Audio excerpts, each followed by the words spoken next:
Okay, welcome everyone. I have here with us Geoffrey Taylor, who is a former president of San Diego Mensa. He left us for the great state of Hawaii, but now lives in Minnesota, getting ready to be very cold and hear everyone talk about the 30 years ago Halloween winter blizzard when everyone went trick-or-treating in 3 feet of snow. Just so you're ready for that. That's going to be the big topic of conversation over the next week up there.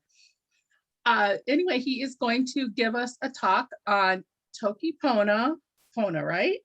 Yeah. Jeff is really into linguistics, so he knows a lot of languages, including Klingon. And I'm going to let him take over for, oh, and then we're also going to ask that people hold off on your questions until the end. If you know, there's a raise your hand button under reactions there. If you click on that, it's at the bottom of your screen. There's raise hand. You can use that, or if you want to type questions into the chat so that he can kind of throughout the presentation, see what kind of questions people have. But we do have time for questions at the end. With that, I'm going to turn things over to Jeff and put myself on mute. All right. I'm not on mute, am I? There's a symbol. Okay, everybody can hear me. Great. Oh yeah. So yeah, like Teresa said, I'm very into constructed languages. Toki Pona is a constructed language. A lot of people kind of raise their eyebrows and well, why would you want to learn a language that that's not real or that nobody speaks? For one, the constructed languages like Klingon, Elvish, Dothraki, they're all real. It's just that they're not natural languages that developed over centuries of people talking to each other. They were created for a purpose.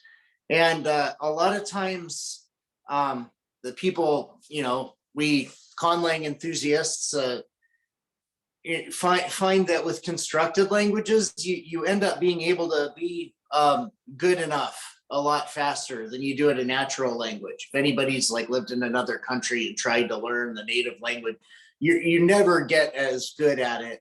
You never get good enough, and you always, takes.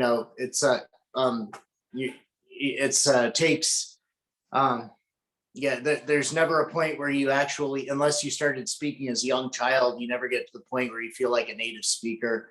And so the learning curve's a lot shorter on conlangs. So you can learn it for a few months and then write poetry in it and be creative and have fun and feel like you're good at it. So that's, I guess, part of the draw probably. I'm going to start my PowerPoint now. Let me see if I got to push the buttons to make that come up on here.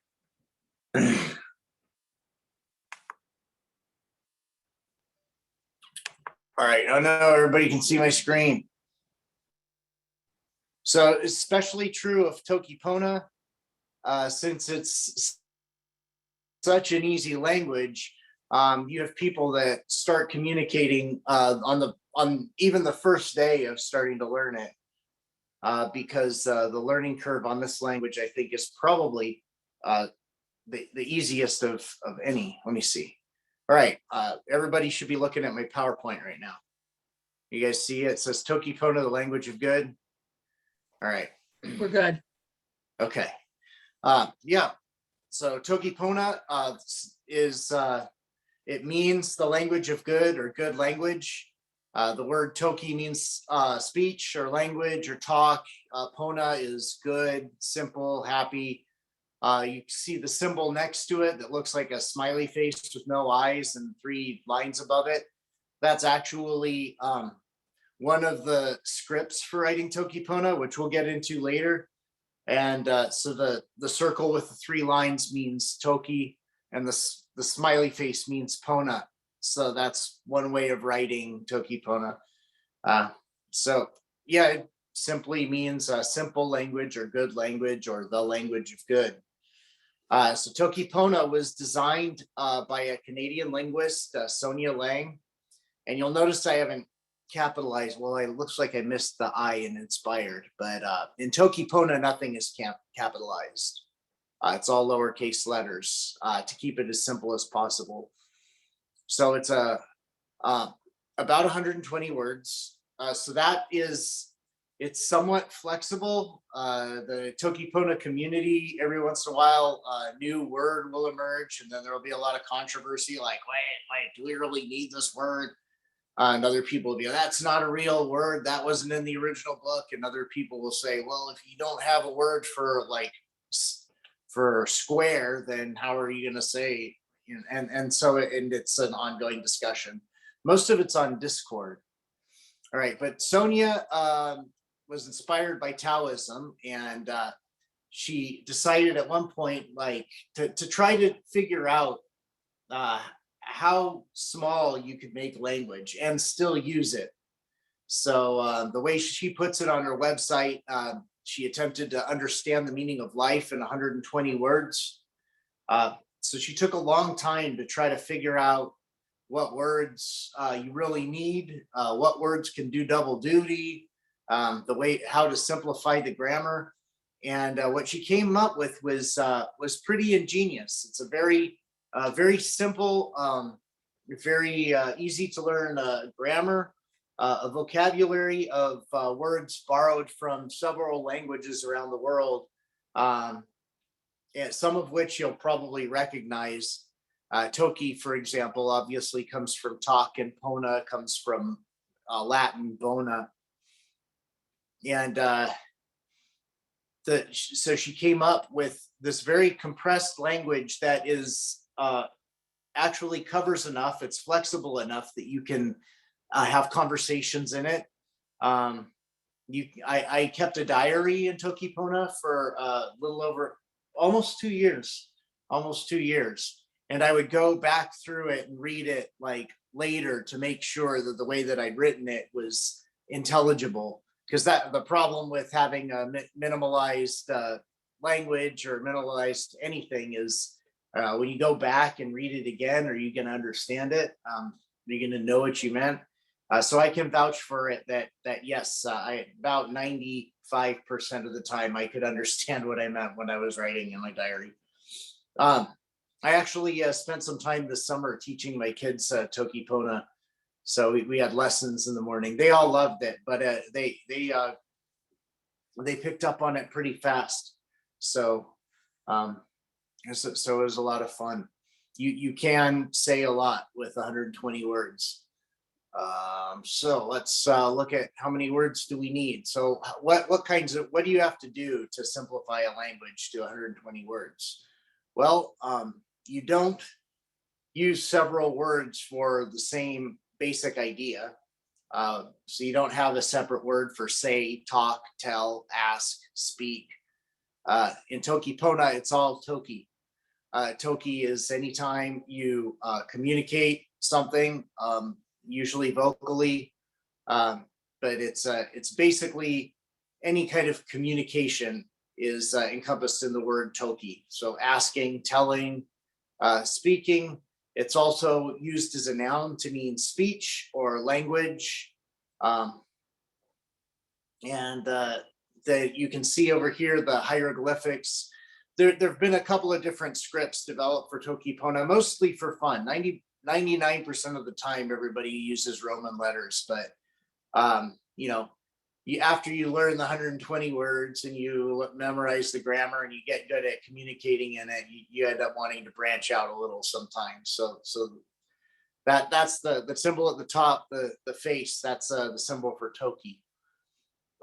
Okay, moku is the word for food. It also means to eat or to feed, or it means to drink. Anytime you consume something and take it into your body, or one thing takes something into another thing. And then food in general is moku.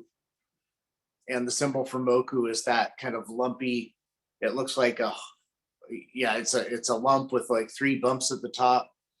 That's moku. Tawa is the word for to go. I don't know, like that symbol that they use for it isn't super intuitive to me. The one on the right is a circle and it looks like it has like a flower at the top. Yeah, and Tawa not only means to go, it means to move. It means Towards is a preposition, to or towards or for, like if you're giving a gift to somebody, or buying a gift for somebody, it would be tawa, that person. Uh, and we'll get into how you can tell what part of speech it is in a little bit. But yeah, tawa is a word that does a whole lot of work. In fact, the word for house is tomo, which, from Latin, domo. And it means house, room, any kind of enclosed space. And the word for car, you put together the two of them, which is how you express a lot of ideas in Toki Pona, is by compounding. And so a car is a tomo tawa, a moving room, basically.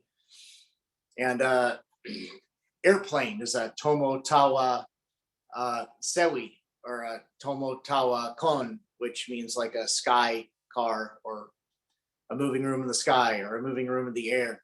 And so a lot of more complicated ideas in Toki Pona can be expressed by adding these words together. Now, on the one hand, you can figure out how to say just about anything by compounding these words together. You can't write a doctoral dissertation. It's important. It's pretty difficult to express like chemical reactions or anything like that. But everyday conversation is pretty easy. And so you can kind of figure out what people are talking about by the compounds. But there are Toki Pona dictionaries where people have come up with kind of standard lists of how to say things. And so one of those is tomotawa for car. The bottom three, me, sina, and ona. So every language has pronouns for the first person, second person, third person. Most languages will have plurals, first, second, third person plural.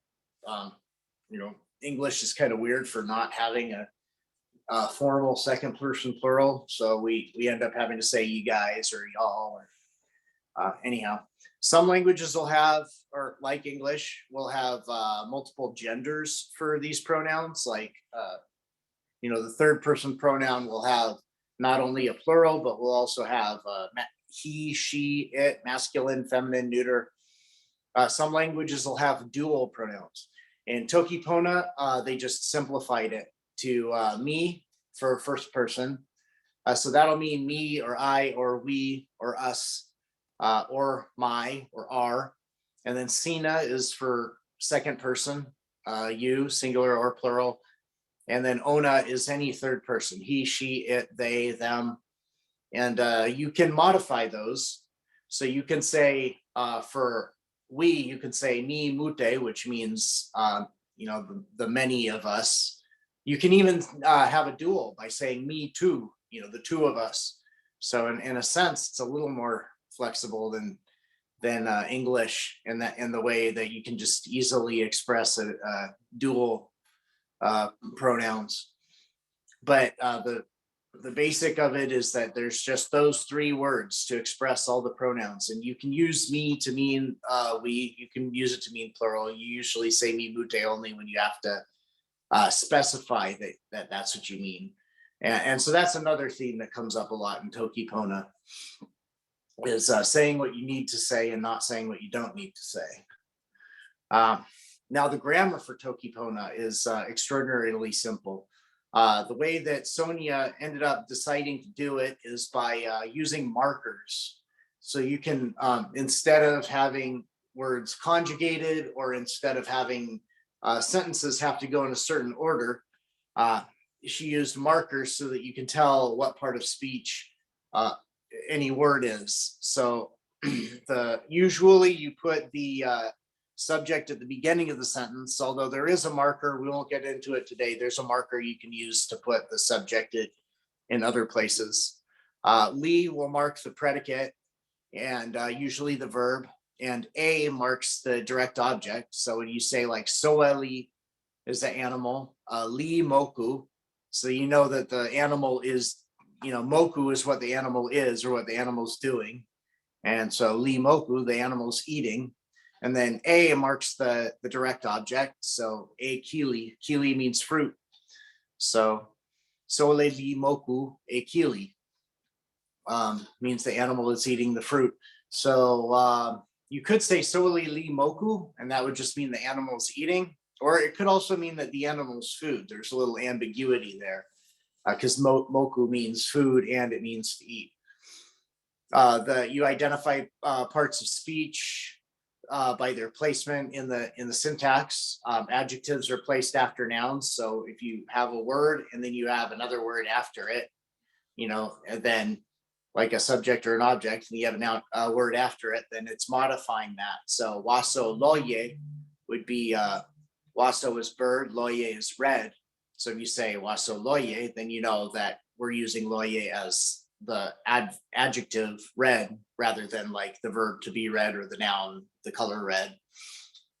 Prepositions, you just some words can be used as prepositions. We talked about tawa on the last slide. And then all you do with a preposition is drop the direct object marker. So a, like in the top, soli moku e kili. If you drop the e, then after a preposition, then it's a prepositional phrase. Kala li toki tawa mi. Kala is a fish, and toki is to talk. So the fish is talking. Tawa me, to me. The fish is talking to me. Adverbs is work the same as adjectives. It's just, you have a verb and then you put another word after it. It's going to be modifying that verb. There's and then that's about the basic stuff. And then she came up with a couple of ways to do relative clauses, because a lot of things are hard to say without being able to do that. And so the word la means is kind of conditional. It's sort of like if or when. It means if the thing before of it's true, then like the thing after law is dependent on the thing before law being true. So ona li kama la kind of means if he comes, then ni li pona, this is good. So it's kind of like saying, yeah, it'd be good if he came, or it's good if he comes. There's no tenses, so there's no, you have to use time, like time words to indicate past or future. Otherwise, it's just understood, which is true with a lot of, not a lot of natural languages as well. Chinese and Indonesian don't have tenses in the same way that we do in the Indo-European languages. And then the other way she did it was by using the word this or that, which is ni. And so she would say, put ni in the first sentence with the colon, and then the second sentence would be the subordinate clause. So yan li wile e ni. Yan is a person, wile is wants. So yan li wile, the person wants this. Moku li lon. So moku is food, lon is to be or exist or to be located. So people want there to be food, or people want that there is food, right? I think that you'd say like the person wants there to be food. So there's a lot of flexibility, but that's basically it. So what you see on this slide is the basic grammar of Toki Pona. So there's some finer points that she goes into in her book, or there's some tutorials on the websites that kind of help you to figure out how to say superlatives or comparatives and other things like that. But this is in a nutshell the basic skeleton of grammar for Toki Pona, and it fits on one PowerPoint slide. So it's it's easy to grasp, and you can pick it up in a very short amount of time. A couple of weeks to some people start talking in a day, Toki-ing. So there's a vibrant community around Toki Pona. Right nowadays, most of it's on Discord. There's a website, so if you want to get started, tokipona.org has links to different kinds of courses and tutorials. It has artwork on there, so you can kind of see different creative things people have done in Toki Pona, like translate translate books. I read The Little Prince in Toki Pona. It worked pretty good. It's a simple kind of a story, and so it really worked well in Toki Pona. Yeah, poetry, artwork, and we'll see some of that in a minute. And also there's a link to order her book, which you can also find on Amazon. It's called Toki Pona, The Language of Good. Facebook has a number of different groups. So you've got groups for learning Toki Pona, where you can like post stuff and have people correct it or ask questions. There's social groups just for the community to kind of talk about if anybody Toki Pona is doing anything in real life instead of on Discord, which is not super often, but you know, it's also not unheard of. There's a Toki Pona Tasso Facebook group, which means Toki Pona only. You're not allowed to talk on there in English. So, or in any other language besides Toki Pona. And then there's the Discord, which has all these kinds of different Discord channels. If any of you guys have used Discord before, you know, it's a chat server and you have different channels. So there'll be a Toki Pona Tasso channel where you can only speak Toki Pona. There'll be a learning channel. And the Discord, I mean, if you go into the Toki Pona Discord and start like talking about stuff, you'll have people having conversations in there and chatting all day. So it's the community, I think as of today is probably just over 1,000 members, but it's spread all around the world, all seven. I don't know if it's in Antarctica yet.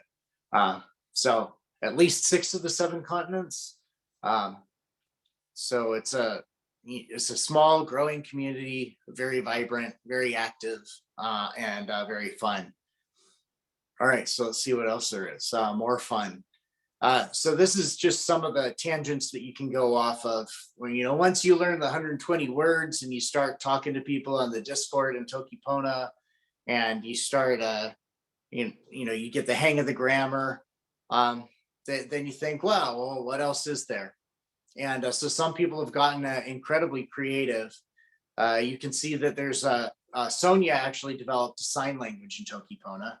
And this is neat because say you're on one end of the room and there's another person at the other end of the room and you want to communicate and you don't want to yell across, you know, you can sign. And those of you who have ever used ASL know that can be convenient.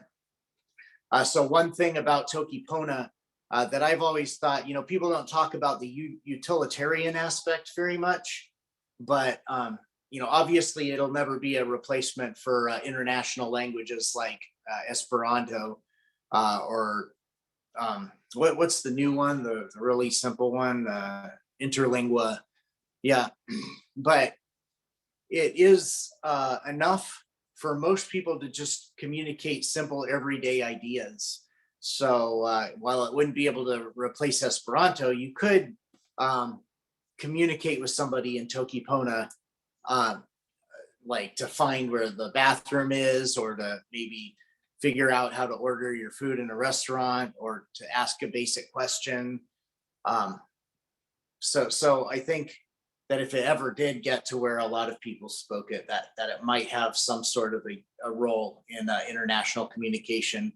But the one thing I like to say is that if 2 people speak different languages, it would be easier for both of them to learn Toki Pona than for either one of them to learn the other person's language.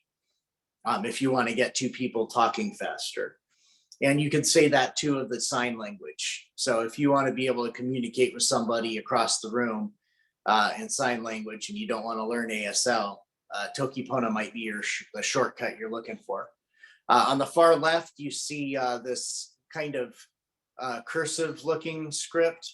I actually developed that. That's what I wrote my Toki Pona diary in, because writing Toki Pona in Roman letters looked kind of childish to me. I don't know if this looks any less childish, but I thought that it looked cool and sophisticated, so I didn't feel too bad about writing pages and pages like this at work. You know, I don't know if it made a difference or not, but it sure was fun. You can see that face at the bottom. It's got like 2 eyes and kind of a wavy mouth.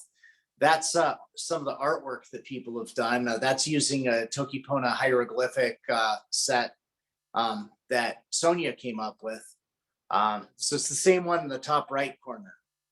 So the top right corner says mi pana e toki la Toki Pona. Wait. You know, maybe I should have maybe I should have reviewed this before I started this. I forgot what that character means. Anyhow, the one at the bottom says O Lukin Pona, Sina Tello. And that means look well, you're crying. It's a poem, but it's kind of cool because it spells it looks like a face.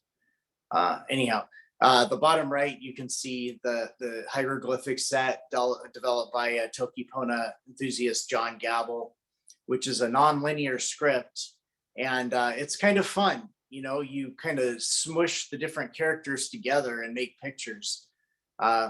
So that particular image is it's a work of art that was a sales contract written by two Toki Pona enthusiasts, and the one offered to pay the other one $100 for the completed artwork, and the contract was the work of art. And so if you read through it, you can kind of like read through all the terms of the sales contract. It's pretty interesting, but it also looks cool.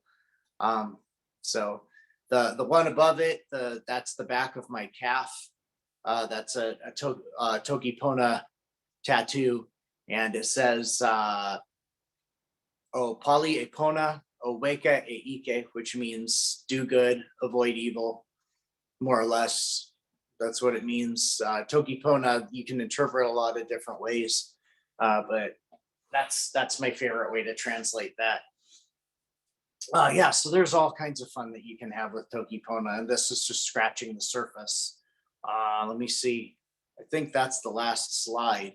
So I guess at this point, I'd be more than happy to open it up for questions. Let me see. I'll take this down and then go back into the Zoom room. And if I need to bring up the PowerPoint, I can do that again too. Right. There we go. Yeah. So. Great. Okay, there we go. Yeah. So if anybody has any questions, looks like Matt, you've got your hand up. I do. Thank you. That was very, very interesting. A couple of things strike me. There's a lot of similarity to the building block approach that German uses to build nouns here, where it's pretty much a literal compilation of other roots to make the more complex concepts. I'm curious, though, with the fact that you mentioned that one word or pictograph can mean several different things. I imagine there's some contextual nature to the language where you start eliminating choices based on the context of how you're using the word, almost sort of in a reverse thesaurus way, where your options get narrower and narrower as you use the word in a sentence structure.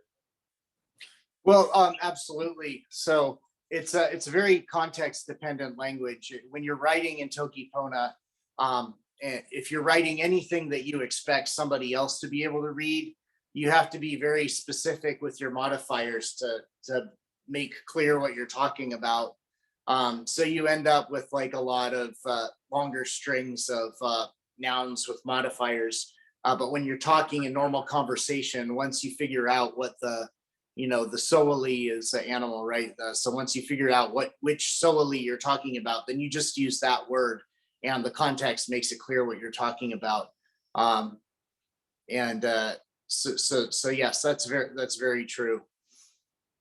As far as building words out of other words and piling roots together, like in German, I think it's pretty common in most languages to stick words together or stick roots together to make new words. And I would say that the difference in Toki Pona is that the way that they combine these words to make bigger words has to be very literal.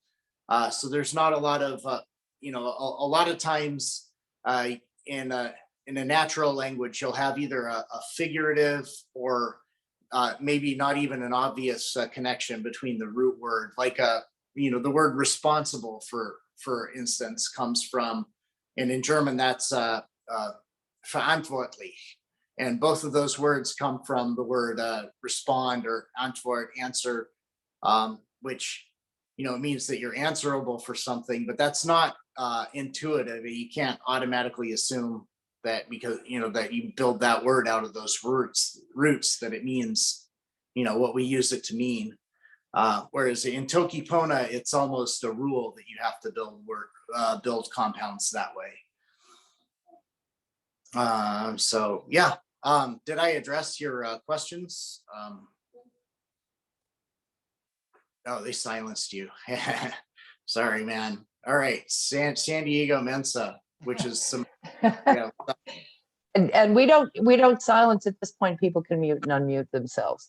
But I just had one observation that I had actually put in the chat. But when I was in Iceland, like 40 years ago, one of the things that struck me was, oh, nice hand. One of the things that trying to struck find me the chat. was that they didn't borrow. They took great pride in the fact that they did not borrow words. And that they used compounds. Now, I think that's changed a little bit over the years, but this was 40 years ago. So the word for radio was box that talks. Oh, yeah, and other things like that. But that one just was like, really? Oh my God. But I just thought that was very interesting. And that was the only language that I knew of at the time that did that.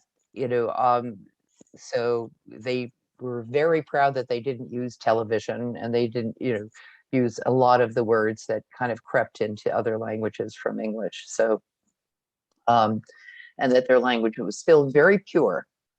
The question I have for you is, can you swear in Toki Pona? Oh yes, I saw that. So Toki Pona has a swear word. The word is pakala, which is basically the word that means to break, to ruin, to destroy, to hurt. And so if you hit your thumb with a hammer, and you need to scream out something, you would say pakala. So I've heard people translate into English as the F word, or other English expletives. And I always say you can't really translate swear words into other languages. Most swear words don't really make sense as swear words. It's just that we decided that word was going to be bad somehow. In English, our swear words tend to be either human excrement or something to do with coitus. I remember when I was speaking German, living in Austria, that probably the most offensive word that you could say was Schwein, which means pig. And that was more that was more offensive than using the F word in German.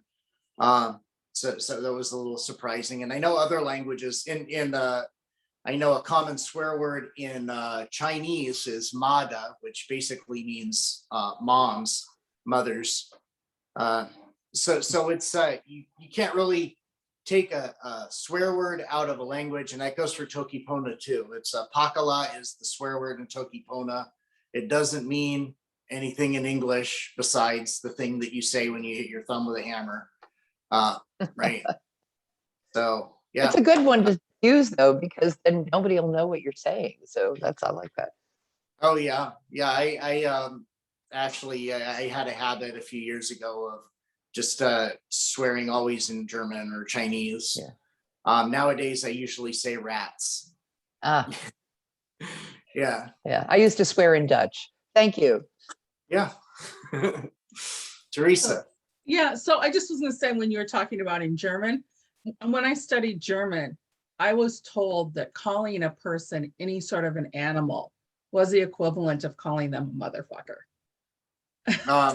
That In sounds German. right. I mean, so that would explain why calling somebody a shrine, which is a pig, was considered a huge insult. To call somebody an animal is a huge insult.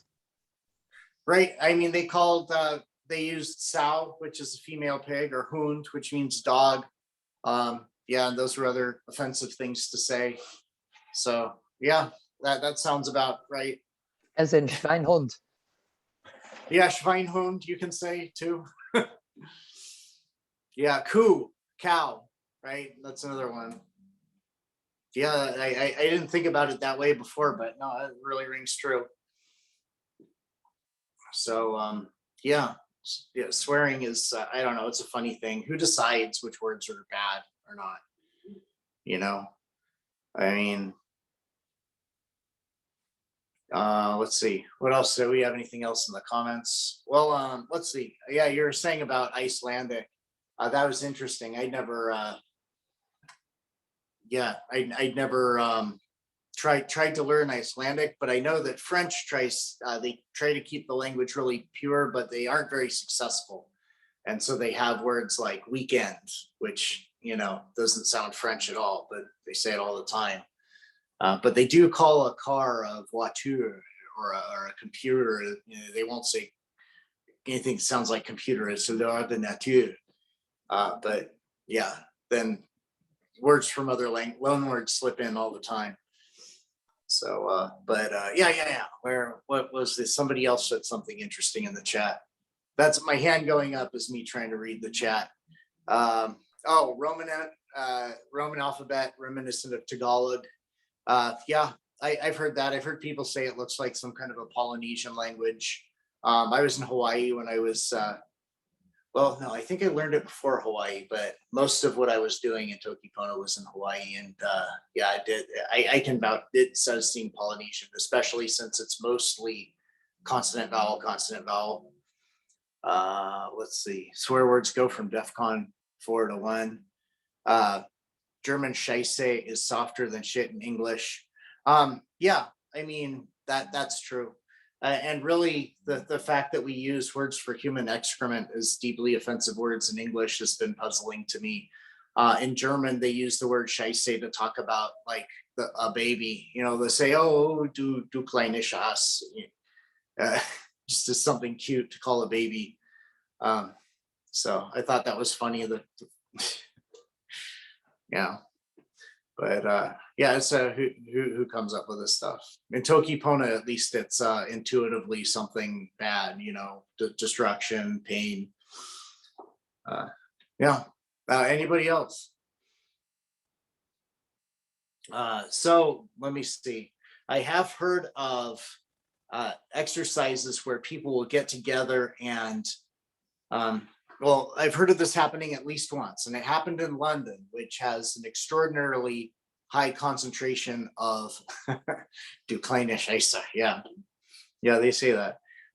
Extremely high concentration of people, and a lot of very cerebral people as well. And so that's where they were able to get enough people together that did not know Toki Pona, but were interested in the idea of getting together for the weekend, learning Toki Pona on Friday night, and then playing games in Toki Pona and practicing using it for the rest of the weekend. So kind of coming out of that weekend as a newly formed language community.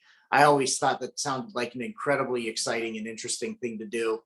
But I have not been successful in finding any kind of group to do that with. Most of the interaction with people in Toki Pona right now goes on in the Discord, which is a very, very active community. And I don't know, I don't get the sense that I feel like the generation after mine is a lot more comfortable with just forming and maintaining relationships virtually and never meeting the other person in real life. And I guess, I don't know, I guess if I was born 20 years later, then that would be normal too. Yeah. There's my kids, they're learning Toki Pona, so that'll be something. Yeah, anybody else? Are they learning Klingon too? No.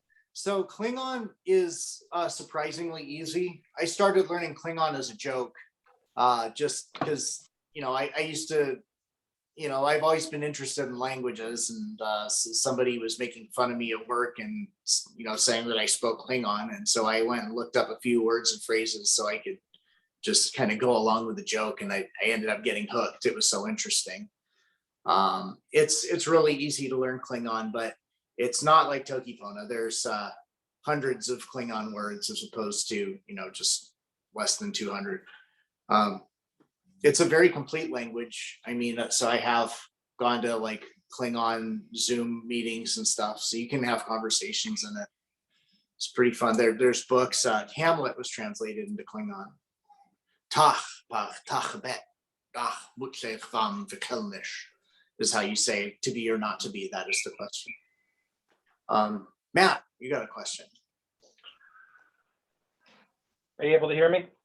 Yes.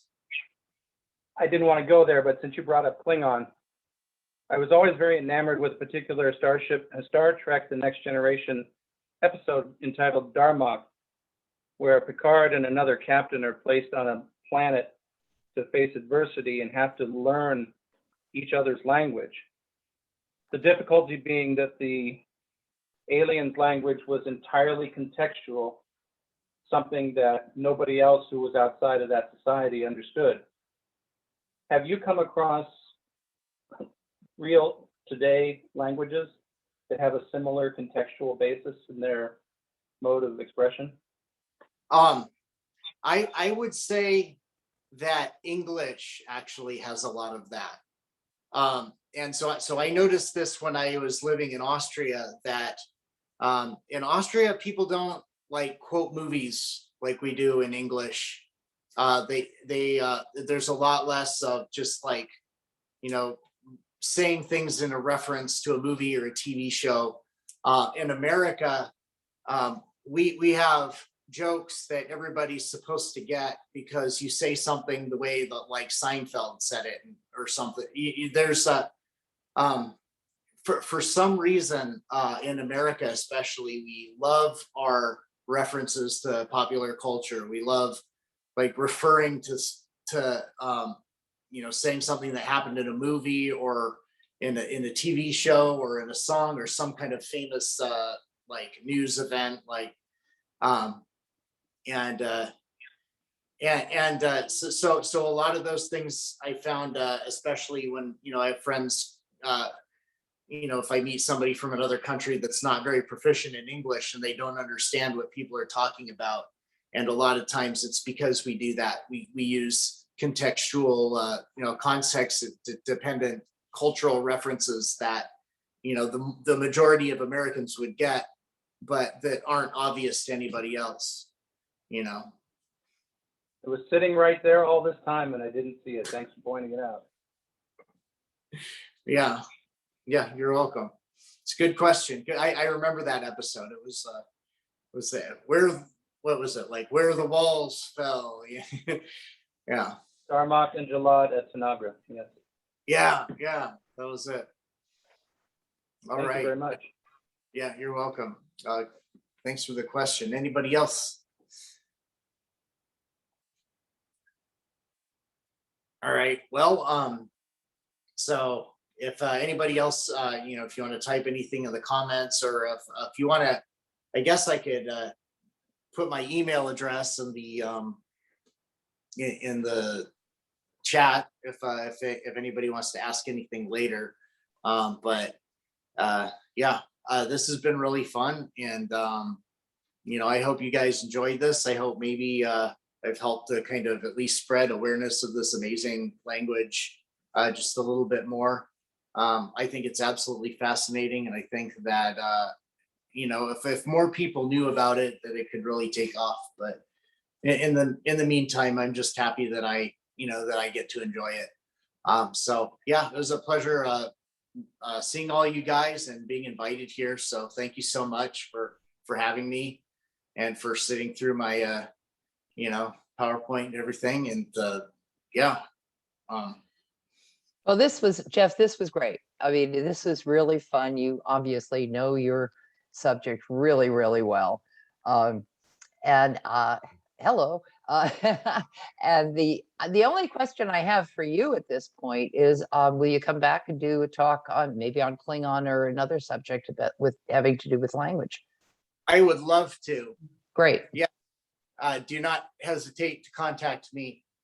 So, I mean, obviously I'll have to check my schedule because sometimes I'm busy and sometimes I'm not, but I always like talking about conlangs. So I'll talk about Klingon there. I posted my email address in the comments. Elvish, Dothraki. I know a little bit about Valyrian, but I don't think anybody really knows that much about High Valyrian. But yeah, even one that I don't know, I'll kind of I'll read about it and talk about it. So yeah, just I'd be more than happy to, especially Klingon. Klingon is it's really fun. Well, Teresa will be booking you. She's our wonderful activities coordinator, so she will be booking you. I hope relatively soon, maybe right after the holidays, if that's possible. And we'd love to see you back and talking about Klingon with us. So Oh thanks. yeah, I'd love to see you guys again too. Thank you And- so much. Yeah, thank you. All right, I'm ending the recording.